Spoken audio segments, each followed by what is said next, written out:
오늘은 하나님의 통치를 인정하는 것이라는 말씀으로 함께 은혜를 나누도록 하겠습니다.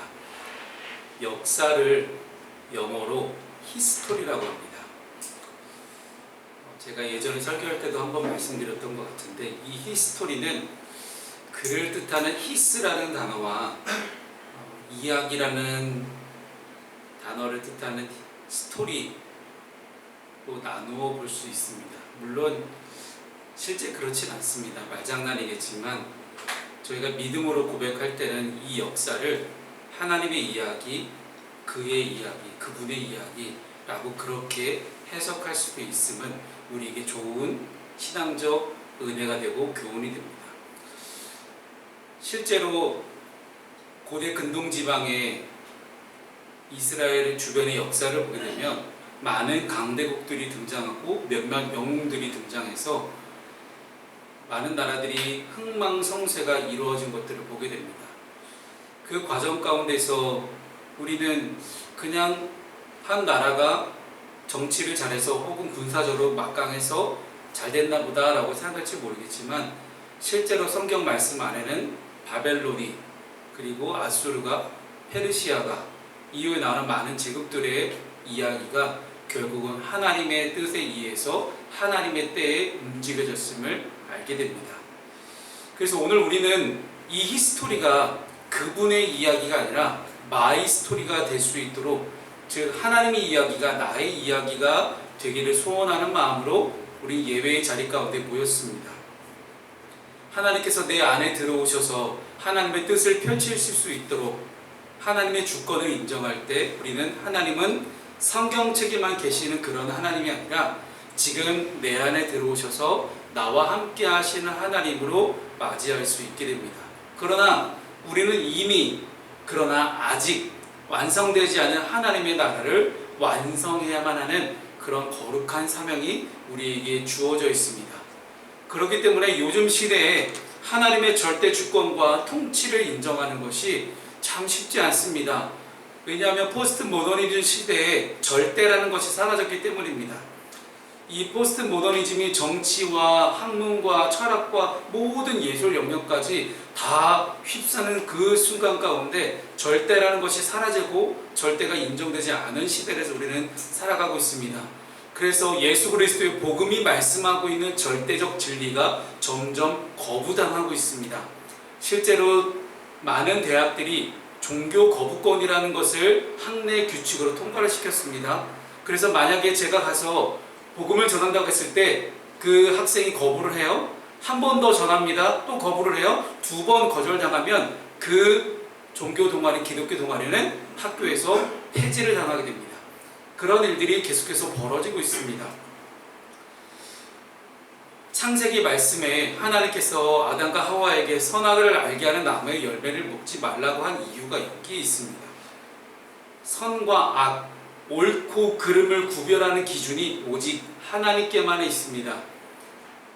수많은 선택의 순간 가운데 어떤 선택을 내리는 것이 좋은지 가늠하기 어려울 때에 모든 것을 아시는 하나님의 통치에 맡기는 것이 가장 지혜로운 선택입니다. 그런데 우리는 하나님의 선택에 맡기기보다는 내 뜻과 내 선택과 내 마음이 가는 대로 판단하고 선택하고 행동하려고 합니다. 거기에는 절대적인 기준이 없습니다. 그저 상황에 따라, 환경에 따라 그때그때마다 이렇게 선택하고 저렇게 선택하는 것이지요. 이렇게 복음을 전하기 어려운 시대 속에서 이 땅에 하나님 나라의 통치를 선포하는 하나님의 나라를 완성하기 위해서 다윗처럼 좋은 모범이 되는 사람이 없습니다. 다윗과 같은 사람의 인생을 들여다보며 특히 사무엘상에서 이제 사무엘하로 넘어가는 이 분기점에 사무엘하 말씀을 통해서 다윗 시대에 하나님이 다윗을 통해서 어떻게 하나님 나라를 만들어 가려고 하셨는지, 그리고 그에 맞춰서 다윗이라는 사람이 어떻게 하나님을 인정하며 살아왔는지, 그것들을 바라보며 우리 안에 하나님 나라가 완성되어지고 내가 어떻게든 이 대한민국 땅에 하나님 나라를 완성시키고자 노력하며 무엇이 옳고 그른지, 무엇이 하나님의 뜻에 맞는 선택인지를 우리가 분별하고 가늠해 볼 수 있는 그런 오늘 말씀이 되기를 주님 이름으로 축복합니다. 첫 번째는요, 다윗은 하나님의 말씀에 순종했습니다. 여러분, 순종하지 못하는 이유 아까 말씀드렸죠. 순종하지 못하는 이유, 그때 상황과 환경에 따라서 기준이 없기 때문이에요. 기준 없이 그냥 내가 하고 싶은 대로 판단하며 살아가는 것이 맞겠다라고 내가 생각하기 때문에 우리는 말씀을 순종하지 못합니다. 오늘 본문의 1절 말씀을 함께 읽겠습니다. 시작. 사울이 죽은 후에 다윗이 아말렉 사람을 쳐 죽이고 돌아와 다윗이 사글락에서 이틀을 머물더니. 네, 시글락입니다. 네. 하나님께서 먼저 사울에게 아말렉 족속을 쳐 죽이라고 말씀하셨었어요. 그런데 사울은 순종하지 않았습니다. 하나님의 은혜로, 즉 자기가 잘나서 전쟁에 승리한 것도 아니에요. 하나님께서 사울과 함께 하셨기 때문에 하나님의 은혜로 아말렉과의 전쟁에 승리했으면서 아말렉의 왕 아각을 살려서 포로로 끌고 옵니다. 그리고 아말렉 사람들 살려두었고요. 거기 있는 짐승들, 재물들, 그들의 재산들도 내 눈에 보기에 좋은 것들만 싹 챙겨서 돌아왔어요. 여러분 보세요. 선악을 알게 하는 나무의 열매를 봤을 때, 아담과 하와가 선악과를 봤을 때 보암직도 하고 먹음직도 했다. 기억하시죠? 똑같습니다. 사울의 눈에도요, 자기의 눈에, 자기의 생각에 이렇게 하면 너무 나한테 좋을 것 같은데, 누구한테요? 나한테 좋을 것 같은 선택만 하고 있는 겁니다. 성경 말씀에 하나님께서 어떤 나라를 콕 지정하셔가지고 쟤네 반드시 진멸할 거야 라고 얘기한 사례가 딱 하나밖에 없습니다. 아말렉밖에 없어요. 왜 아말렉만 이렇게 죽고 못 사는 그런 집단을 만드셨을까요? 거기에는 이스라엘과 아말렉 사이에 이제 물고 물리는 그런 역사적 배경이 있습니다. 출애굽기 17장을 읽어보면, 출애굽기 17장에 이스라엘이 출애굽을 합니다. 그리고 광야를 지나지요. 가나안 땅으로 가는 그 길 가운데 한 달쯤 지났을까요? 갑자기 아말렉이 이스라엘을 공격하기 시작합니다. 근데 비겁해요. 인간들이. 전면전도 아니고 뒤에서 몰래. 여러분, 한 대열을 보게 되면 맨 앞에는 거의 대부분 강한 군대를 배치해 놓습니다. 왜요? 앞에서 쳐들어오는 적을 방어해야만 뒤에 있는 어린이와 노약자와 그리고 힘든 분들을, 노인들을 우리가 잘 보호할 수 있기 때문이에요. 그런데 이 아말렉 이놈들은 너무 치사한 게 제일 뒤에 쳐져 있는 약자들을 먼저 공격했다라는 거예요.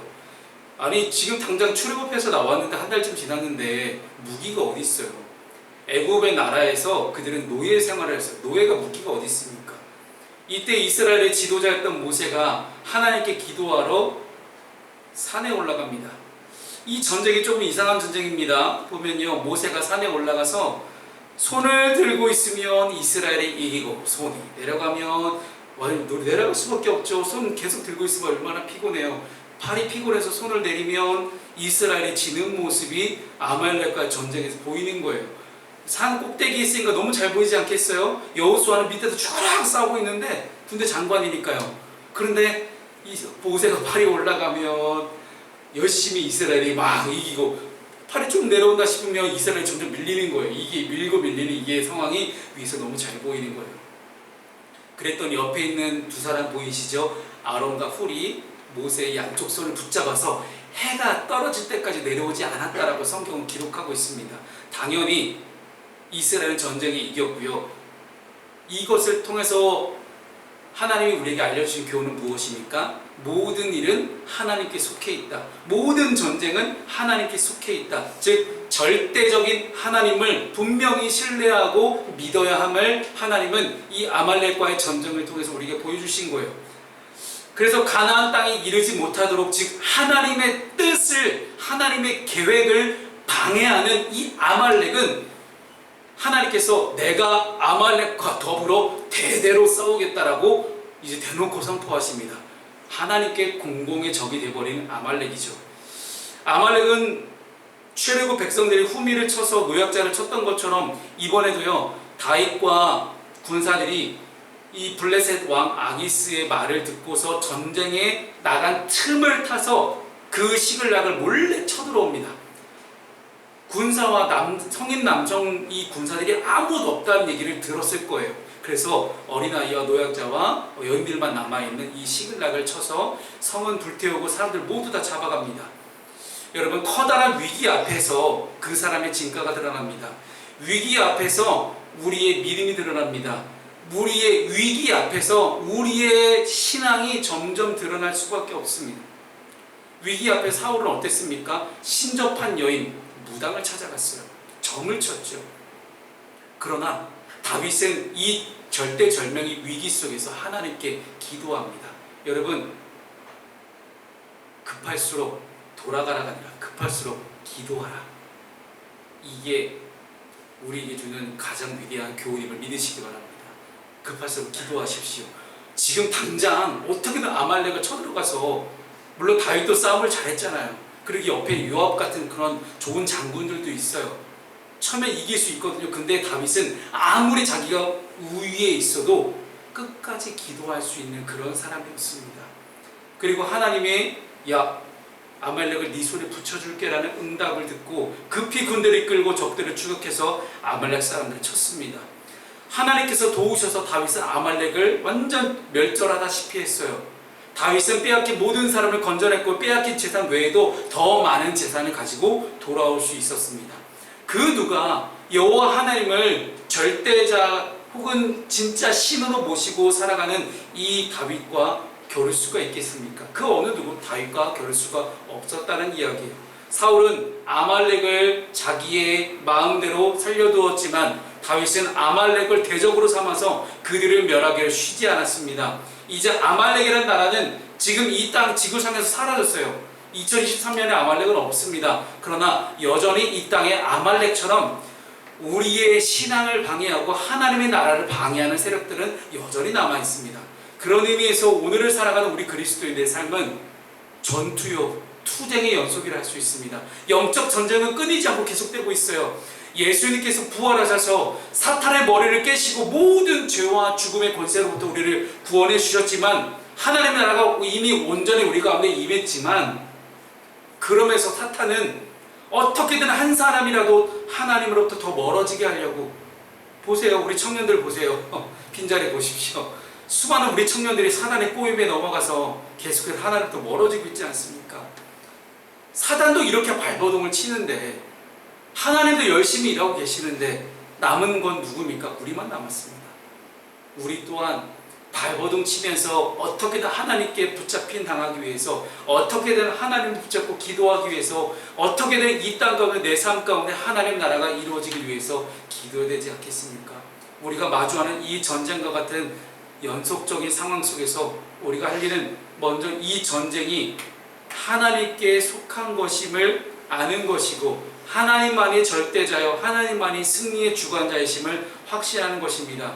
이러한 확신이 여러분의 일상의 삶에서, 지금 이 순간 말고요, 이 순간도 좋지만 예배의 순간에만 그런 것들을 확신하고 믿음으로 아멘하고 돌아가는 그런 거 말고요, 여러분의 일상의 삶에서 월화수목금토 이 나머지 6일 가운데 그런 일들이 여러분 일어나길 소망합니다.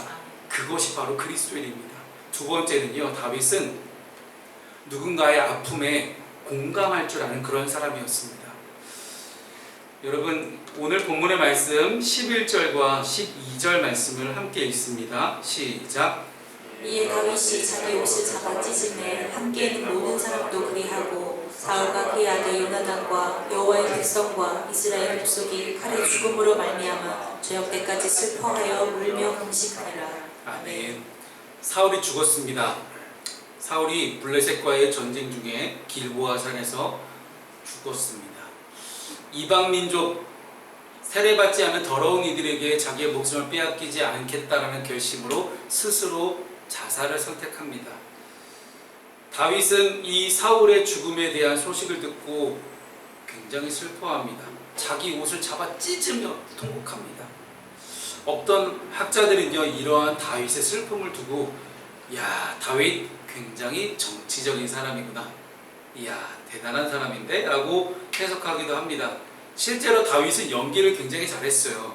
예전에 사무엘상 말씀에 블레셋 왕 아기스가 너 진짜 귀순한 거 맞아?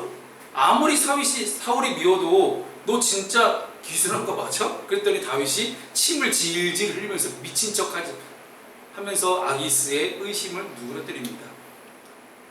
그러나 이후에 사울과 요나단을 위한 애통하는 노래를 만들어서 모든 백성들에게 가르치고 부르라 할 정도로 다윗은 진심을 담아서 그들의 죽음을 애도하고 추모했습니다. 성경이 이 모든 사실을 증언하고 있습니다. 원수잖아요. 자기를 죽이려고 했던 원수 사울이었어요. 원수 사울의 죽음에 진심으로 통곡하며 이를 이스라엘 숨으로 여기는 울부짖는 다윗의 모습은 많은 사람들에게 깊은 감동을 주었을 것입니다. 인간은 사회적 동물입니다. 아리스토텔레스가 얘기했죠. 다양한 삶의 관계 속에서 살아갑니다. 제가 지속적으로 말씀을 드리는 거는요, 신앙은 관계라는 거예요. 하나님과의 관계가 깊어지면 깊어질수록 이웃과의 관계도 풍성한 삶을 살아갑니다. 계속 말씀드리잖아요. 이웃과 관계가 힘드신 분들 점검해 보세요. 하나님과의 관계가 지금 잘 되고 있는지. 하나님과의 관계가 조금이라도 틀어지잖아요. 분명히 내 친구 이웃과의 관계도 흐트러질 수밖에 없습니다. 이것이 영적인 원리고 하나님께서 인간을 만드신 원리예요. 그런 의미에서 오늘 다윗의 말과 행동이 우리에게 주는 의미는 매우 큽니다. 바로 공감. 이 공감이라는 키워드예요. 인간관계는 공감을 통해서 깊어집니다. 그래서 제가 저희 청년들에게 계속해서 하는 얘기가 이 공감이에요. 이 공감할 줄 모르는 것들 제발 공감 좀 하자. 누군가가 뭔 얘기를 하면 그렇구나 라고 제발 응답이라도 해줘라. 반응이 없어요. 누가 뭔 말을 해도 그렇구나 표현하지 않아요. 어쩌라고 이런 반응을 보이는 청년들이 너무나 많아요. 아무리 오랜 세월을 함께 해도 공감하지 않는다면 그 관계는 깊어질 수가 없습니다. 그래서 우리가 서로의 상황과 환경에 공감하며 살아갈 때 우리는 더 끈끈한 관계를 형성하고 공동체를 만들어갈 수가 있어요. 끈끈한 관계를 갖고 있는, 공감할 수 있는 공동체를 만들 수 있는 가장 중요한 비결은 뭔지 아세요? 대화입니다. 충분한 대화를 통해서 My story, 아까 설교 서두에 말씀드렸죠. 나의 이야기를 상대방이 먼저 하는 거예요. 그럼 상대방도 비슷한 접점이 하나라도 있을 거 아니에요? 그거를 잡고서 자기 이야기를 꺼내기 시작합니다. 내 이야기를 꺼내고 상대방이 이야기를 꺼냈을 때 그 이야기와 이야기가 만나는 그 지점에 공감이라는 키워드가 생성되기 시작합니다. 그래서 한 달에 한 번씩 저희 카페 제이콥에서 이 청년들의 공감 스토리를 만들어낼 수 있는 공연을 준비했어요. 그래서 음악 공연도 하고요. 다양한 미술 작가들의 작품도 전시하고 판매도 하고 엽서도 판매하고 굿즈도 판매하는 그런 일들을 지금 기획을 하고 있습니다. 포인트는 하나입니다. 공감. 함께 공감하고 소통하기 위한 그러한 작은 공연을 만들어내서 이 장소에서 많은 청년들이 계속해서 자기 이야기를 꺼내놓을 수 있다면 좋지 않을까라는 생각을 해봤습니다. 그러면 은둔형 외톨이가 조금이라도 줄어들 수 있지 않을까라는 그런 작은 바람에서 시작하는 그런 공연인데요. 이러한 다윗의 공감 능력은 이후에, 사울의 죽음 이후에 다윗이 처음에는 유다 지파의 왕으로만 등극했다가 나중에 이스라엘 모든 12지파를 통합하고 이스라엘 왕으로 등극하는데 큰 도움이 됐을 거예요. 이후의 말씀을 보게 되면 다윗이 헤브론 성으로 들어갑니다. 헤브론 성에서 유다 지파만의 왕으로 등극해요. 왜냐하면 유다 지파만 팔이 안으로 굽잖아요. 다윗이 유다 지파니까 이 유다 지파만 다윗의 편에 서고 여전히 사울의 편에 서 있는 사람들이 있었다라는 거예요. 그래서 사울의 죽음은 다윗에게는 기쁨이지만 다른 사울의 사람들에게는 엄청난 슬픔이었어요. 그래서 기름을 부으시고 이스라엘 초대 왕으로 선택하셨던 하나님께도 너무나 큰 슬픔이었기 때문에 하나님도 자신의 말을 순종하지 않았던 이 사울이 너무나 미웠어요. 그러나 이런 사울을 심판하시는 것이 하나님께는 너무나 큰 슬픔이었기 때문에 이스라엘 백성들을 위해서 어쩔 수 없는 선택으로 사울을 심판하셨지만 하나님께도 슬픔이요 사울에게도 슬픔이었습니다. 그런데 다윗 혼자 좋다 하고 기뻐할 수는 없잖아요. 그래서 다윗은 하나님의 마음에 공감하고 남아있는 사울의 사람들이 공감하기 위해서 굉장히 노력했던 사람이에요.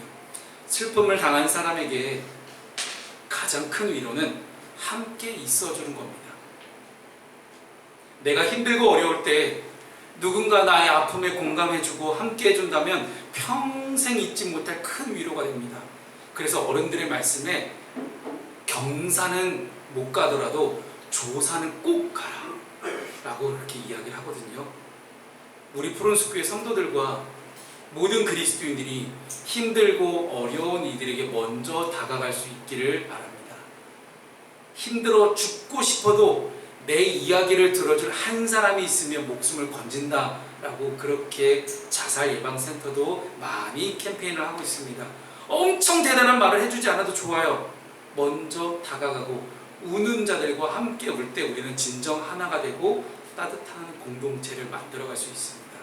그래서 로마서 말씀이 이렇게 기록합니다. 로마서 12장 15절부터 17절 말씀을 함께 읽어보죠. 시작. 즐거워하는 자들과 함께 즐거워하고 우는 자들과 함께 울라. 서로 마음을 같이하며 높은 데 마음을 두지 말고 도리어 낮은 데 처하며 스스로 죄에 있는 채 하지 말라. 아무에게도 악을 악으로 갚지 말고 모든 사람 앞에서 선한 일을 도모하라. 아멘. 이 말씀을 따라 여러분 순종하고 그렇게 즐거워하는 자들과 함께 즐거워하고 우는 자들과 함께 서로 마음을 같이 해서 울어줄 수 있는 그런 넉넉한 마음의 우리 푸른숲교회 교회들이 되었으면 좋겠습니다. 마지막 세 번째는요, 이제 결정적인 부분인데요. 다윗은 하나님의 기름 부음 받은 자를 존중했습니다. 다른 뜻으로 말하면 사울을 존중했다기보다는 하나님 자체를 존중했다는 거예요. 하나님의 선택을 존중했다는 말이죠. 오늘 본문의 14절 말씀입니다. 함께 읽습니다. 시작. 다윗이 그에게 이르되 내가 어찌하여 손을 들어 여호와의 기름 부음 받은 자 죽이기를 두려워하지 아니하였느냐 하고. 아멘. 시글락에 거하고 있는 다윗에게 한 청년이 찾아옵니다. 이 청년은 아말렉 사람이었고 거의 죽게 된 사울이 블레셋과의 전쟁에서 패해서 죽기 일보 직전에 스스로 자살을 선택했는데, 실제로 자살을 선택했지만 이 청년이 그렇게 이야기하지 않아요. 이 청년은 내가 당신을 위해서, 즉 이 청년은 다윗을 위해서 내가 사울의 죽음을 도와줬습니다 라고 이야기를 합니다. 그러면서 사울의 왕관과 팔고리를 다윗에게 전합니다. 이 청년의 입장에서 사울은 다윗의 당연히 경쟁자고 대적자이니 자신이 사울을 죽이는 것에 동조했고, 그리고 그 죽음의 증표를 떡하니 내어주면 아마 다윗이 나에게 큰 상을 주겠지? 맞아요.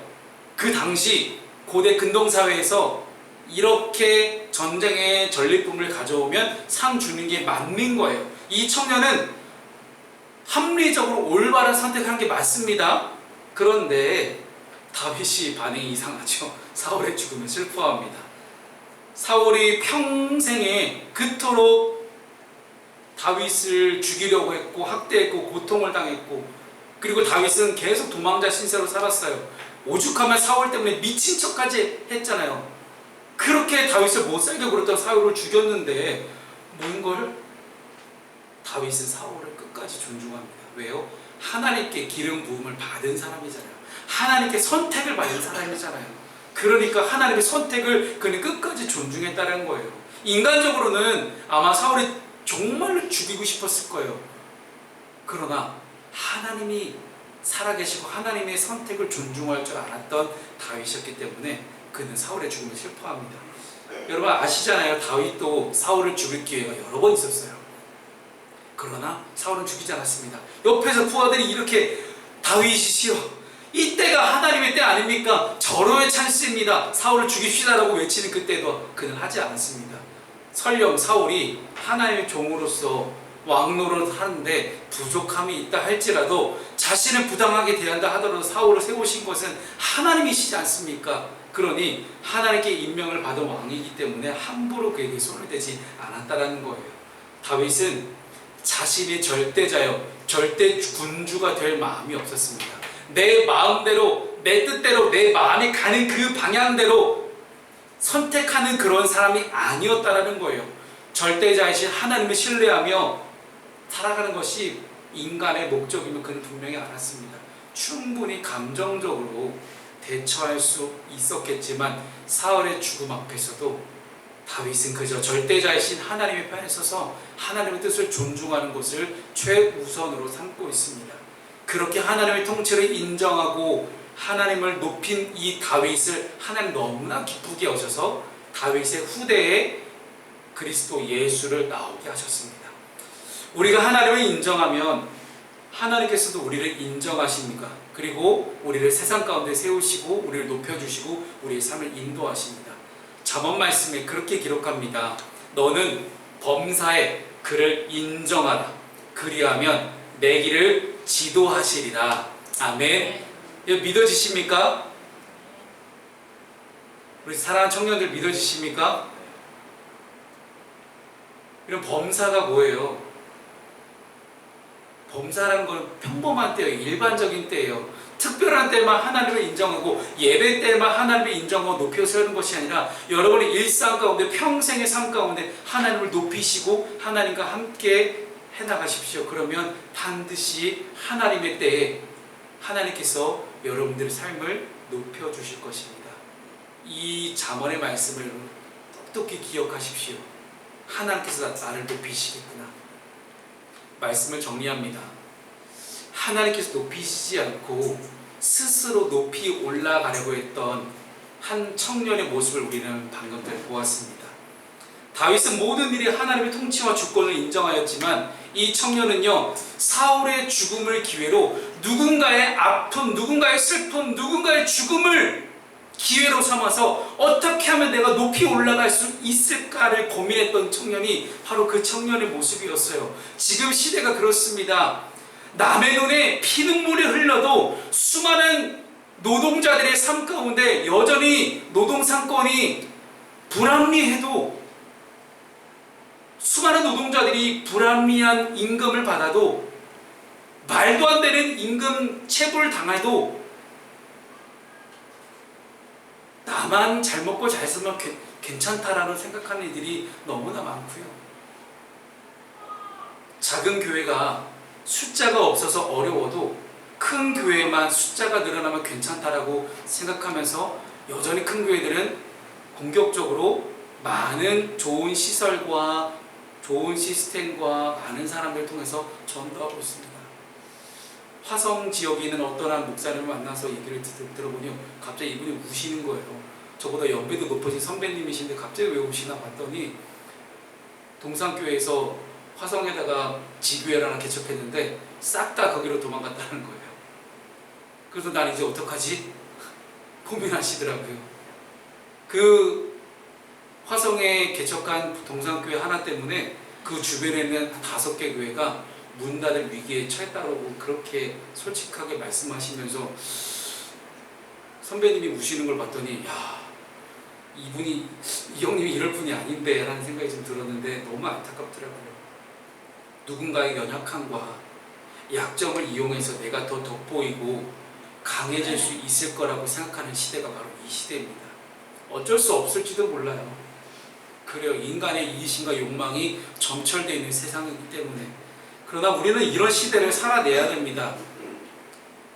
그리고 이런 시대의 흐름 속에서 세상의 가치관이 아니라 물질 만능주의가 아니라 규모의 경제가 아니라 규모의 그런 논리가 아니라 하나님의 나라의 가치관으로, 세상 가치관 말고요, 하나님 나라의 가치관으로 충분히 이겨내고 살아낼 수 있다는 것을 보여줘야 되는 것이 바로 우리 그리스도인의 사명입니다.